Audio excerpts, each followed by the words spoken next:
আরো একটা ঘটনা আছে বনু ইসরাইলের। এক ব্যক্তি এত পাপ করেছে যে শেষে মৃত্যুর সময় সে সন্তানদেরকে ডাকছে, ডেকে বলছে যে আমি যখন মারা যাব আমার লাশটাকে তোমরা কবর দিও না, যদি আল্লাহ পাক আমাকে ধরতে পারেন তাহলে খবর আছে আমার। আর কি করতে হবে? সে বলছে যে আমার দেহটাকে তোমরা পুড়িয়ে ফেলবে এবং পুড়িয়ে ফেলার পরে ছাইগুলোকে একত্রিত করবা, করে অর্ধেক ছাই সমুদ্রে ভাসিয়ে দিবা, অর্ধেক ছাই বাতাসে উড়িয়ে দিবা। সন্তানরা তাই করলো। মৃত্যুর পর আল্লাহ পাক এই সমুদ্র এবং জমিনকে বাতাসকে আদেশ করলেন যে তোমরা ছাই জড়ো করে দাও। আর মানুষ আর জিন আল্লাহর কথা না শুনলেও এই প্রকৃতি আল্লাহ পাকের কথা শোনে। বিজ্ঞান বলে প্রকৃতি থেকে সব হচ্ছে। কি প্রকৃতি? প্রকৃতি কি, কাকে বলে?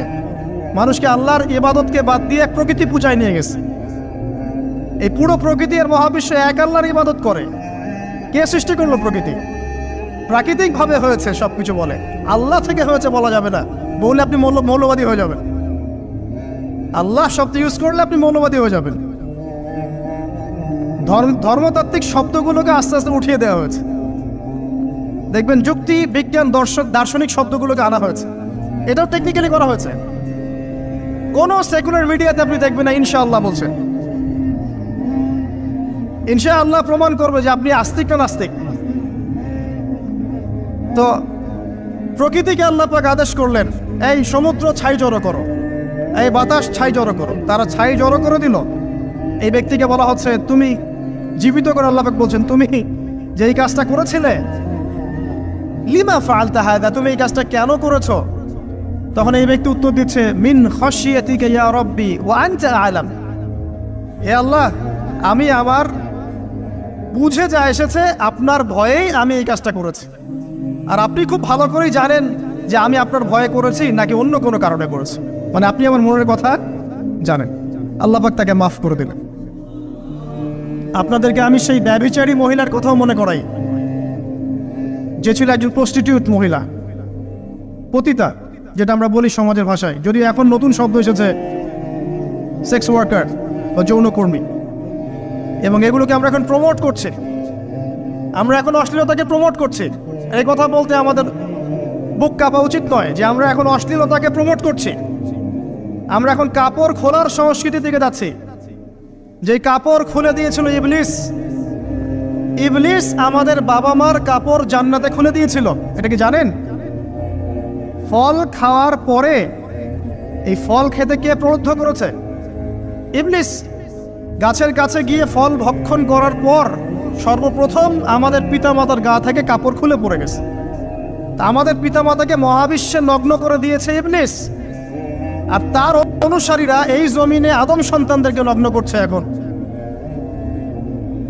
অতএব এই যে একটা ট্রেন্ড এখন চলছে, দেখবেন হারাম রিলেশনশিপকে মিডিয়ার মধ্য দিয়ে প্রমোট করা হচ্ছে, মনে হয় একটা স্বাভাবিক বিষয়।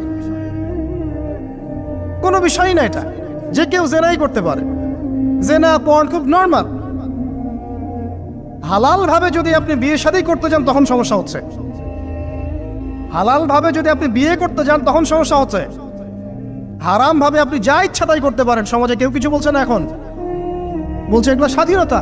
সুবহানাল্লাহ, কোন স্বাধীনতা? স্বাধীনতা বলে কোনো শব্দ নাই মহাবিশ্বে।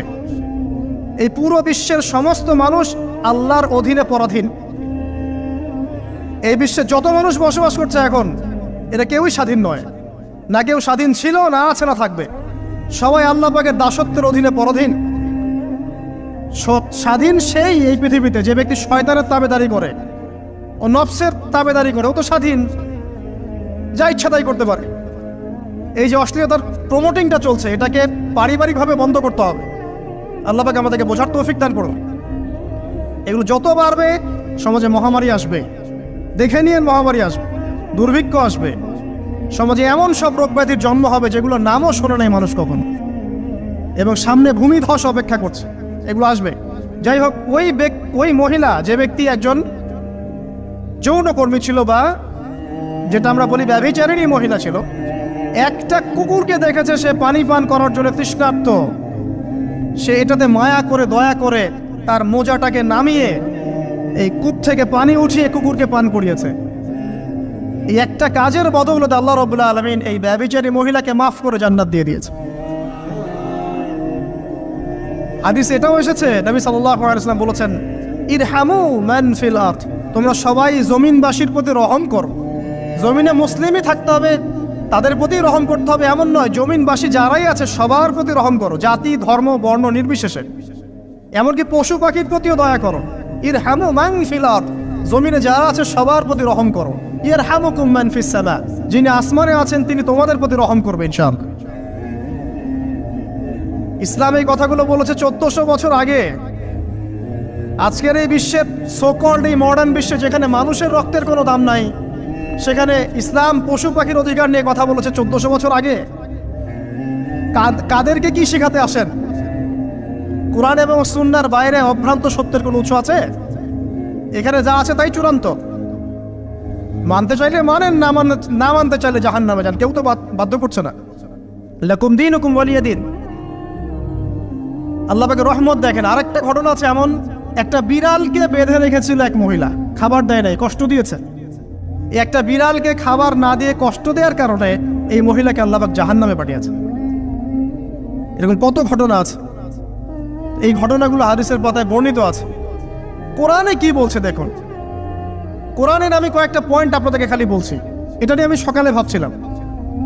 আল্লাহ পাক আদম আলাইহিস সালামকে সৃষ্টি করেছেন আমরা সবাই জানি, কিন্তু আল্লাহ পাক সূরা সদের মধ্যে বলছেন ইবলিসকে, হে ইবলিস, তোমাকে কিসে বারণ করলো আদমকে সিজদা করতে, যে আদমকে আমি নিজের হাত দিয়ে সৃষ্টি করেছি। আল্লাহ রাব্বুল আলামিন যে আমাদেরকে এত যত্ন করে ভালোবেসে সৃষ্টি করেছেন, এটা কি আল্লাহ পাকের দয়ার নিদর্শন নয়? মহাবিশ্বের অন্য কোন মাখলুক সৃষ্টির ব্যাপারে আল্লাহ পাক বলেন নাই খলাকতু বিয়াদাই, আমি নিজ হাতে তাকে সৃষ্টি করেছি। শুধু সৃষ্টি নয়, সৃষ্টি করার পর আল্লাহ পাক তাকে সমস্ত নাম শিক্ষা দিয়েছেন। এই যে জ্ঞান শিক্ষা দেওয়া, জ্ঞান, এটা আল্লাহ পাকের সবচেয়ে বড় নিদর্শনগুলোর মধ্যে অন্যতম।